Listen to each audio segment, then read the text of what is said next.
Hey everybody, good morning, good afternoon, or good evening, depending on where you are. But right here in this room, it is just about 9:15-ish a.m. on Sunday morning, and it is time for the CSLDallas Sunday morning Science of Mind class. Are we good on audio? Are we good on video? Are we good in the room? Yeah. Make some noise. All right. So if we're good in those three places, then I'm going to assume those of you who are on Zoom or Facebook that you're also saying, yep, we're good, we're ready to go. And just in case this is your first time with us, I just want to give you a little bit of what we do in the Science of Mind class. So we read from the Science of Mind textbook written by Ernest Holmes, and we just read a little bit. We think about how does it relate to each one of us individually, as well as the universal principles collectively, and then we talk about it. So as I'm reading and sharing, I invite you to think about, oh, this is how that applies to me, or wait a minute, what does that really mean? And then we'll have about 20 minutes to actually talk about what it means to you, what questions you have, and let's go a little bit deeper together. So where are we starting today? Last week we began the section, The Way of Treatment, on page 164, and we're going to start at the very bottom and go into the next page. This subsection is in the chapter titled Mental and Spiritual Treatment.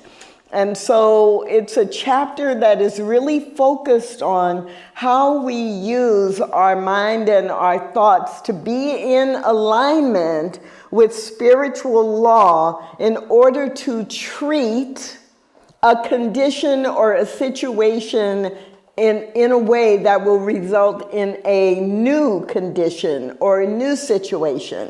And that can mean we want to change something that's not working, or it can mean we want to expand what is working to be greater in our life. And we talk about that as spiritual mind treatment and mental treatment, and Ernest Holmes is focused on that in this section of the book. So in the first two paragraphs, which we looked at last week, couple of lines to highlight before we continue reading at the bottom of the page. In treatment, we turn entirely away from the condition, right? So we talked about that last week, and that it is the science of inducing within ourselves whatever the particular need or desire may be. And in the second paragraph, Ernest Holmes reminded us that treatment is not willing or forcing things to happen. What treatment does is it allows ourselves to align with the natural physical and spiritual flow of being that must then result in the new or desired condition. So we're ready to start reading at the bottom of page 164. It is hardly necessary to state here that without an understanding of the limitless medium of subjectivity, there can be no full comprehension of how capital L law operates when a treatment is given.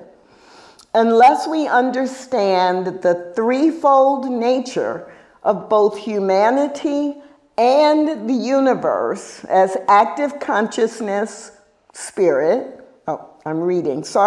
active consciousness, which we call spirit, receptive or creative law, which we call the medium or universal subjectivity, and manifestation, which we call form or creation. Unless we realize further that as we deal with our own individuality, we are dealing with the universal, which has projected out of itself that which is like itself on a miniature scale. Unless we have this understanding, we shall be working much of the time on a basis of blind faith. That's a lot. Usually I want to do 2 or 3 paragraphs or a half page, and I'm like, okay, I got to go back. So let's do this again. Okay, so in this paragraph that begins at the very, very bottom of 164 and goes through the first paragraph on page 165, bottom line, Ernest Holmes is telling us to remember, right, what was already talked about in the introductory chapters. It was already talked about back in chapters 2 and 3, or 3 and 4. But he's reminding us here that when we're talking about mental treatment, it's very, very critical that we understand the threefold nature of the universe, which is also the threefold nature of humankind replicating the creative process that the universe uses. So there are 3 parts to this threefold nature of the universe: spirit, subjectivity or the law, and form. That's really all that he says here. That's all.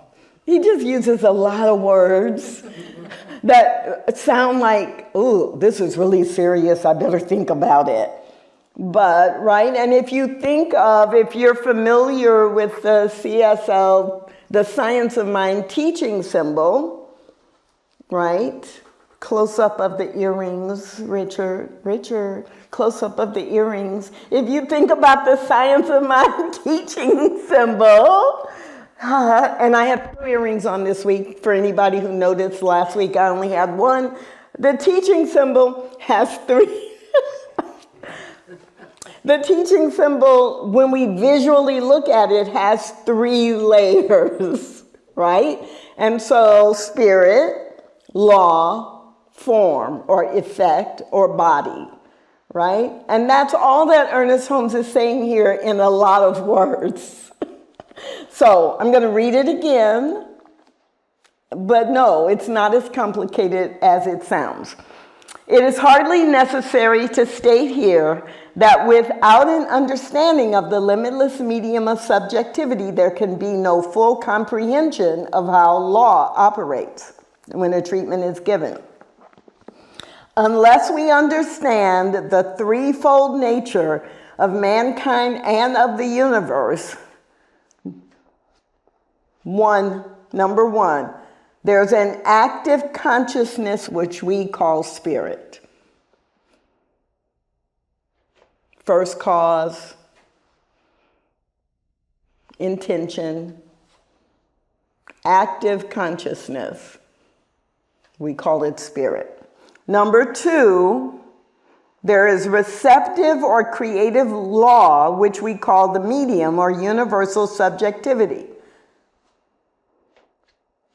Intention is set, conscious awareness, conscious intention is set. It goes into the limitless subjectivity or responsive nature of spirit to respond to what has been demanded. That's the law, capital L law. Subjective reality, subjectivity. Here he says universal subjectivity.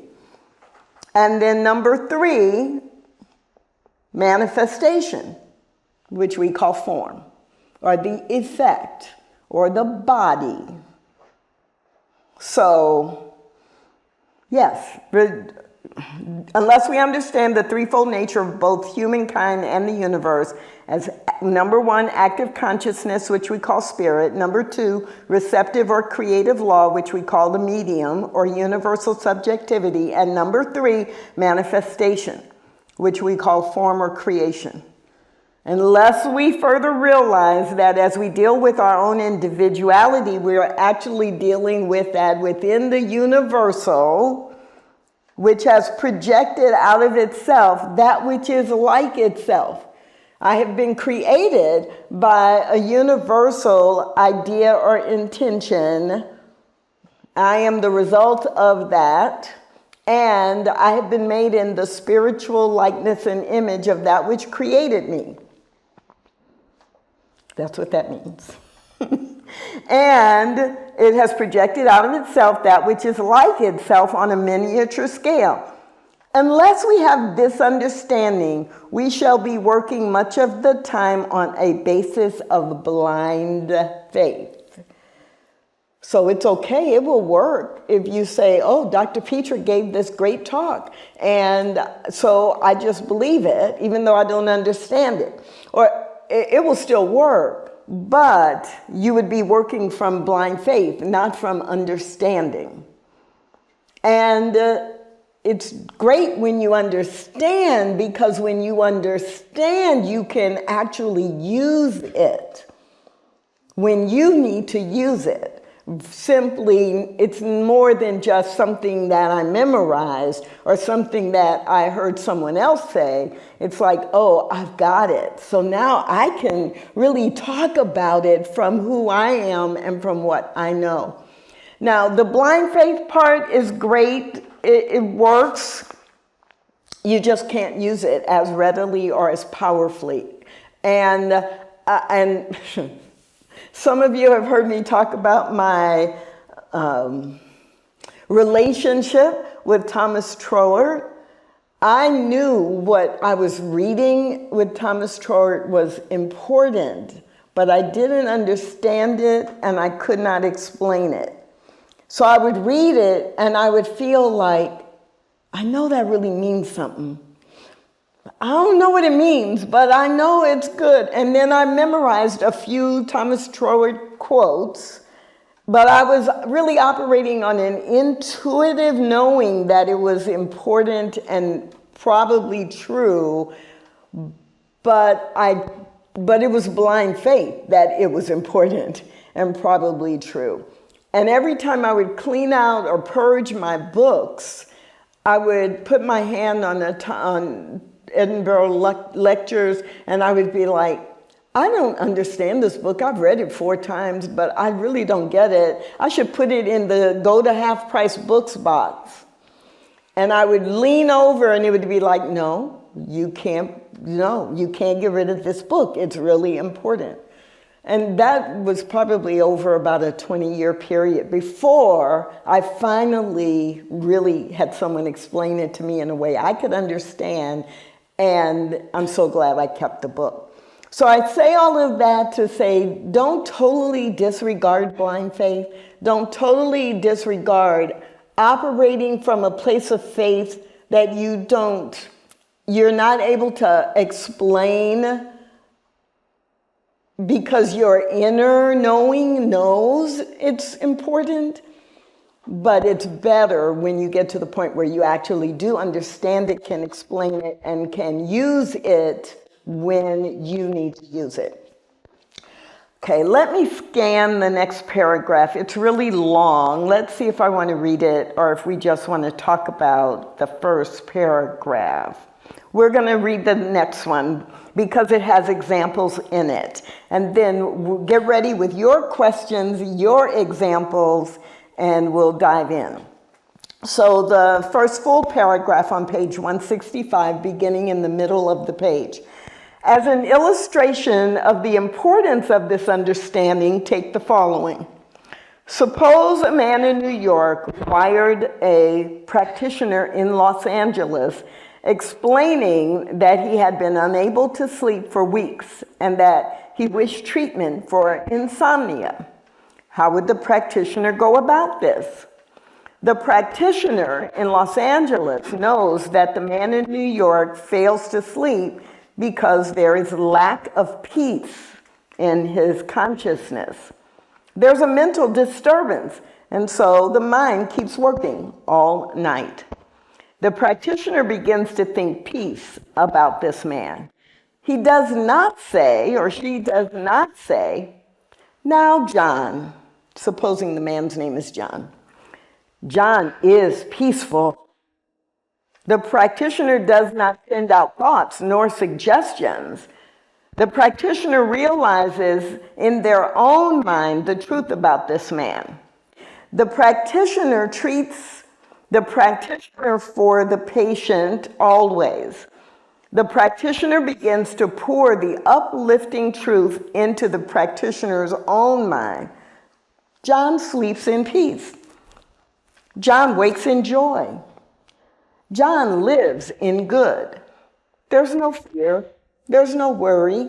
There's no doubt, no confusion. John has not acquired the habit of wakefulness because his consciousness is filled with peace. So, with this example, what Ernest Holmes does is remind us again, earlier, a couple of paragraphs earlier, he said, mental treatment is not will. It's not forcing. Mental treatment is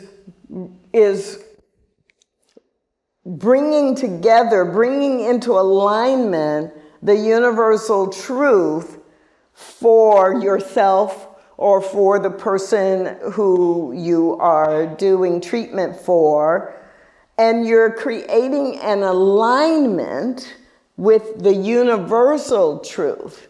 You're not fighting against, oh, John needs to be able to sleep, right? The practitioner is not going to be focused on the not sleeping. The practitioner is going to be focused on, oh, well, if John is sleeping, it's because John is grounded in the spiritual quality of peace. And there's nothing that can distract that. There's nothing that's more powerful than that. That is the universal truth of John. And I know this, and so I am treating for this outcome in my consciousness for John. So if you're treating for yourself, that's what you're doing as well.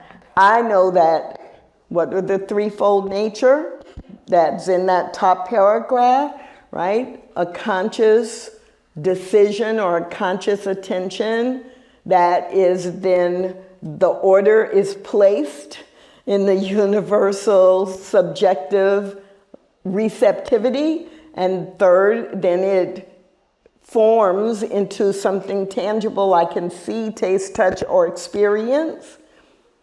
And so in mental treatment, that's what's happening. So, plenty to dive into. And we want your comments, your questions, your examples. And Ryan's gonna tell us how that can happen. Well, thank you, Dr. Tracy Brown, and good morning to everybody here in the room.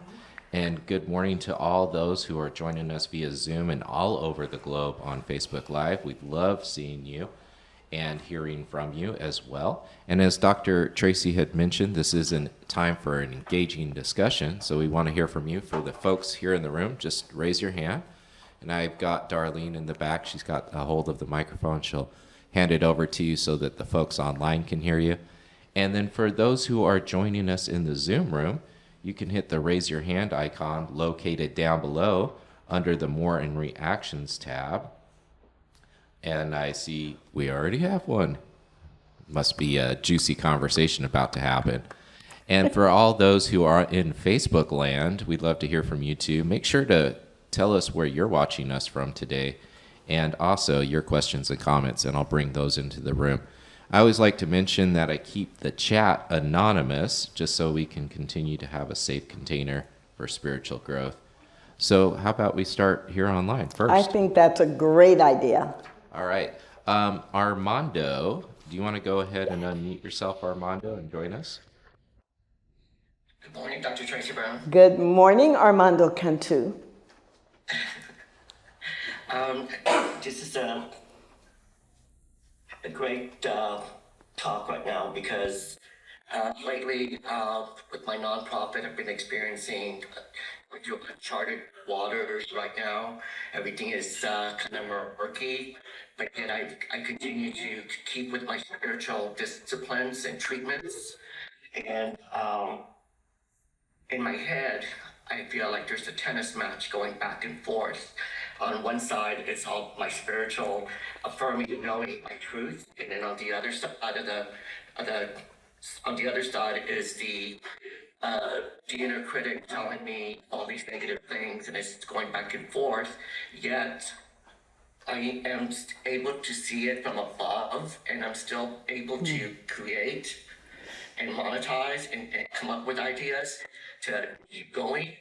And I've had to up my what I call my spiritual game and adding more layers of spirituality into my being right now.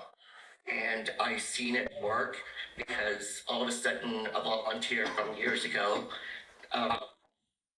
connected with me recently and said, I'm starting my grant writing consultancy, and I would like to write grants on your behalf at no cost. And so even though this tennis match is going back and forth, things are still manifesting, and it may not be manifesting in the way that I would like or as quickly as I would like, but I've had enough experience to continue to be patient and to continue to have some of that blind faith. Yes, yes, yes. So it's a combination. What a great example, Armando. So a couple of things. One, that toward the end you said, it may not be showing up the way that I wanted it to, or in the amount, or right, the exact way I pictured it. But just the fact that there's measurable, observable movement is enough to be the demonstration that, what I'm doing is working. And then the other piece I really want to highlight is that when Ernest Holmes, in this part, is talking about understanding the threefold nature, and the number one is the universe as active consciousness. It's like when we are actively and consciously claiming what we want and the direction that we are focusing the energy, it does show up in ways that we can and often could not even imagine. And then the third thing that I could make a whole Sunday talk from your sharing, Armando. But the third piece of, I'm hitting some walls and I have to up my own spiritual game. Whereas what happens for many of us, including me sometimes, what happens is it's not working so well and we start focusing on what's not working. Or we're getting what you described as it's like a tennis match. Yes, everything always works out. Everything is good or leading to good. Oh, shut up. This is horrible. This is what's happening. Get real. Get real. Pay attention. All of this in front of you. No. It's got to lead to good. Rolling the eyes. I don't care if it leads to good. Right now, it's not good, right? And when that happens, we have to choose. We have to choose. I have to choose to go and meditate 8 times today because the other voices are trying to win out. Or I have to choose to call someone and say, okay, Brenda, would you do a treatment for me because I've done 3 and I'm not any calmer than I was 3 hours ago. Right? I have to take some conscious action, even if it's just within myself, to realign with the spiritual truth. That is our job. And Armando, thank you for the reminder. Yeah, it looks like we are missing somebody here in our audience today who is joining us online. And I'd love to hear from this man. Ross, would you go ahead and unmute yourself and join us? Good to hear your voice. Ross. Okay. There you are. Good morning, Ross. Good morning, Dr. Tracy. I managed to injure myself, and it was no fun at all. And yeah, I know, I just got out of the hospital. And I asked Carmen to do a spiritual mind treatment for me. I held on to that and did it many times every day because she sent it to me as a text. And I am recovering like miraculously. And I held on to this spiritual mind treatment and said, I actually believe it. It's like it connected me in some phenomenal way to the nature of what's really going on. And I said, this is the key to everything. Yes. This is the key to the life I'm supposed to live, or can live, not supposed to. And I'm recovering from a really fairly severe injury. And I expect to join you all next week in person. Whoa. Thank you. Thank you, Ross. So, Put me on a particular path of inquiry, and I'm delighted with what I'm finding. So mental treatment, I love that you are, number one, experiencing how that alignment happens, because a lot of times, and Ross, you've probably heard it, and people who've been around for a while in our movement have heard it many times. There's nothing to heal, only truth to reveal. There's nothing to heal, only truth, capital T, truth to reveal. And what happens is when we're using mental treatment and spiritual treatment, the physical changes because we have gotten into alignment with what is the spiritual truth of life itself, or what is the spiritual truth of how we have been created and what is possible. And Ross, I also love that you said, oh wait, I actually believe this, and now, wow, now having experienced faster recovery than the doctors expected, having experienced watching your body respond to healing, which is simply revealing the truth that every cell in your body already knows how to work with every other cell in order to work together so that what was labeled the injury begins to show up as wholeness. So it's like, oh, how do I use this? How do I use this more in every aspect of my life? So thank you, and I'm gonna leave Dr. Petra a note saying, look for Ross sitting in the front row and ask him how fast his healing was. Do we have anybody in the room? We've got a couple of people in the room. 3 people in the room. Hi, this is Brenda. Hi, Brenda. My question is, if you have one of those situations where you have a tennis match going on inside your head, is it better to do a treatment for yourself and just leave it alone and go fishing? Or is it better to double down and get people around you to do treatments with you? Which makes it go more faster or more, effective? And everybody in the room is saying, neither is better. They both work. And so it really does depend on the situation. So if I am doing a treatment for myself and I am able to stop the tennis match because I am grounded, I am claiming what is true, and I'm good, now I'm going fishing, right? That's fine. And if I do that and I'm good for 15 minutes and then it's back, and maybe I do it again after an hour because I realize it's back.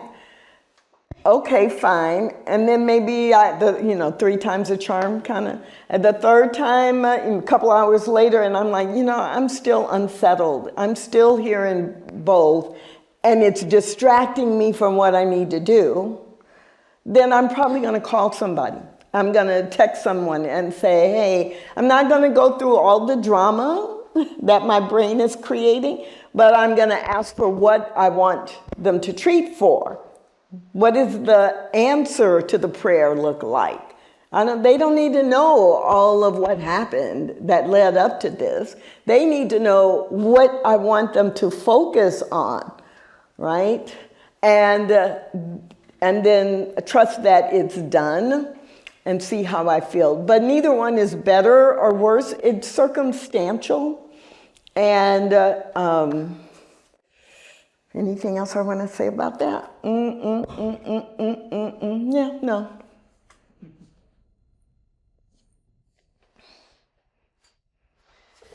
Good morning, Dr. Tracy and community. I'm Brenda. It's so great to be back. So, in my journey through Science of Mind, beginning with, well, they say it works, and so I'm going to do it, but really with a lot of resistance and disbelief, to, wow, this is working and happening and seeing the changes, to the awareness of connectivity, and I know your wholeness, Ross, already. And then, so studying and understanding spirit and law and the creative process and how that applies in our life. I just got back from a lovely trip through multiple national parks between Colorado, Wyoming, and South Dakota. And many experiences between the night skies and the wildlife and the mountains and the water and the wind. To be reminded in watching through nature and listening through the universe that spirit, law, and expression, while we learn them separately, are all happening simultaneously, inseparably, fully in union, always present in that one moment, and it was experiential. And Ernest says, our intellect can get us only so far, and something else lifts us over, and that something else is the experience of that oneness and integration. Amen, amen. And what a great segue to, you want to pass the microphone to the back of the room. So what a great opportunity to say, and that's what we've been focused on all month here at CSLDallas during our Sunday celebrations, having the experience of having all of that integrated rather than just thinking about it. And so if you've missed any of the Sunday celebrations, you can go to our YouTube page and look at them and actually experience them again, or experience them in real time, because it is the experience that actually convinces our subconscious that it's true. Just reading it and thinking about it, right? It's good. It's better than nothing. And it will often start you on the pathway, right? If you were raised in one of the Abrahamic traditions and you grew up reading the Bible or the Torah or the Quran, and you heard or read the message and you began to understand, right? I learned the 10 Commandments when I was young, and I understood them. And then as I got older, as a teen, and then as a young adult, actually understanding how that shows up for me to manage my own experience versus just, that's what the pastor told me when I was 5 years old. It's the experience of integrating it into everything that you're doing. And the same is true for Science of Mind principles. What is the metaphysical, beyond the physical explanation for what's going on and what is the metaphysical or beyond the physical integration of universal spiritual principles across all of the major traditions that we can actually use to create a life we love and to contribute to a world that works for everyone. None of that is abstract. That is really the work that we are doing as we go through our lives every day. So, Microphone, please, for the people online to be able to hear you. my people online. And your name is? My name is Glenna. Nice to see you. And it's interesting because an affirmative prayer, in speaking that something has actually occurred or something that I want to occur, I think that I know that I lose track of the fact that it doesn't always look the way that I want it to look. Yes. Right? And that there is this whole universal image out of there that's going to deliver something to me, but it may not be in the manner with which I thought it was going to show up. Mm-hmm. And so this week I was reminded very clearly about the message of delay does not mean denial.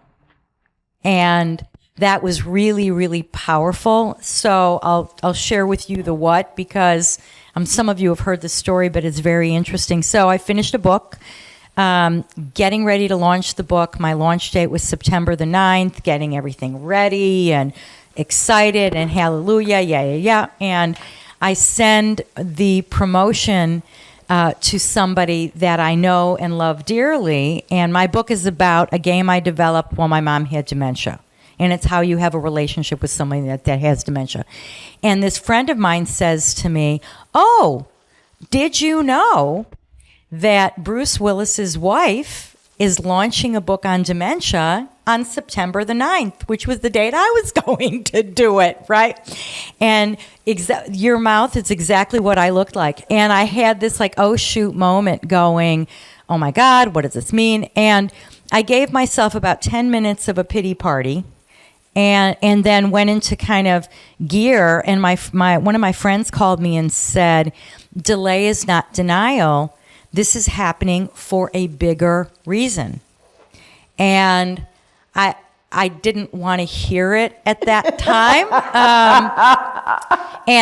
But actually, what has transpired over the 6 days since that occurred was a different marketing strategy, a different messaging strategy, a different person to format it. And I got very crystal clear about the difference between what I've written and what somebody else has written and how it appeals to people. And I thought I would have never been forced to think about that had the other situation not occurred. Do you know what I mean? I would have gone on my merry way. And I also said, thank heavens I heard about it, because I launched a book the same day as somebody who's a celebrity. What's going on, right? And it really was a test of patience and a test of faith, and saying it all happens in divine right timing. So if it's not then and it's a week later or 2 weeks later or whatever, it's exactly when it's supposed to happen, because there's everything out there conspiring in my favor, right? Yes. And that was very, very powerful this week, but delay does not mean denial. And it also doesn't necessarily mean it's going to look exactly the way that Glenna wants it to. So, going to be even better. Absolutely. That absolutely. Is what I know. So it was a very, very eye-opening experience, and it continues to be so. Beautiful. Thank you so much for sharing that, because those are the kind of examples that we all need to be reminded that it's all a process, and we're living in that process every single day of this human experience. And so, yeah, we don't have to make it long. You know, some of you have heard, one of my favorite phrases, and I use it a lot in treatment: no doubt, no trauma, just demonstration, right? There's no room for doubt. There's no need for me to doubt. There's no need for me to create a lot of drama around what clearly is happening. I just need to focus on what is the demonstration of the wholeness or the power or the love or the abundance or the prosperity of what is the demonstration I'm looking for. Now that's what I want to claim, and that's what I want to look for in everything that I do. Because whatever's happening with the celebrity releasing her book is happening.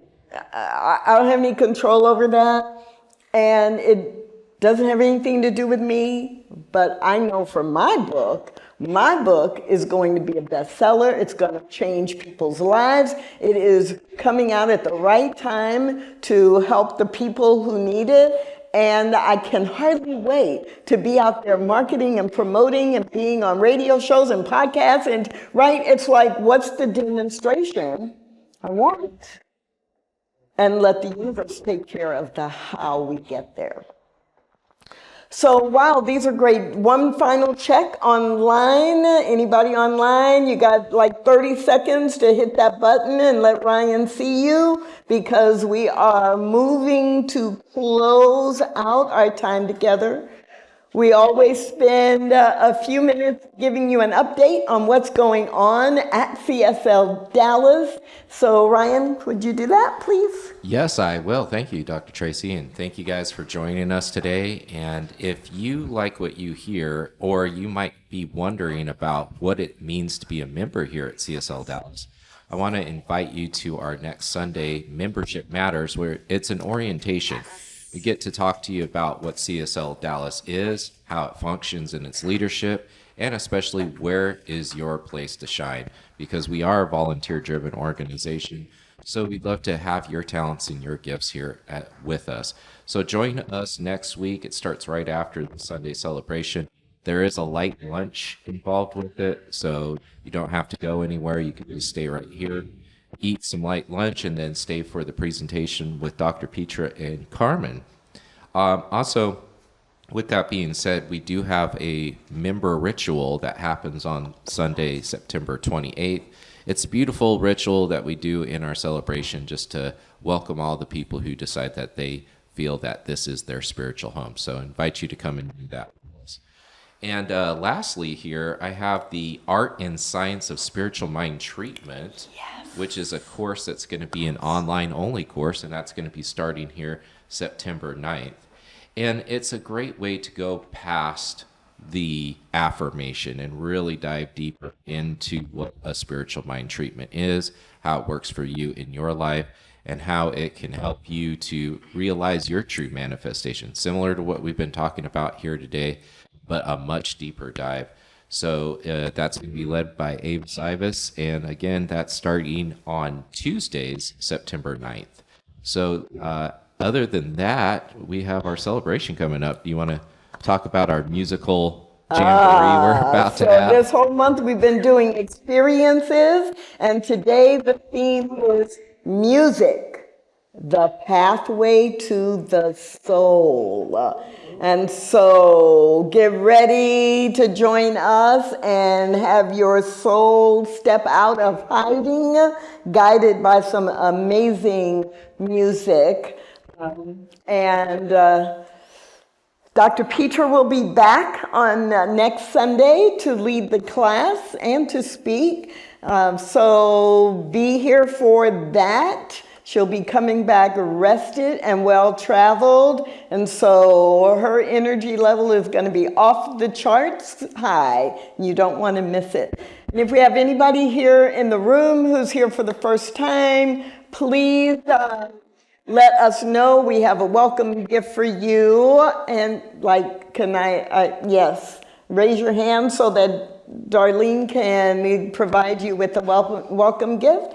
And if you are new and you're online for the first time, please visit us at CSLDallas.org and look for a way to sign up to be connected with us all the time and get our newsletters. That's it for the Sunday morning Science Mind class for this week, and we'll see you again soon.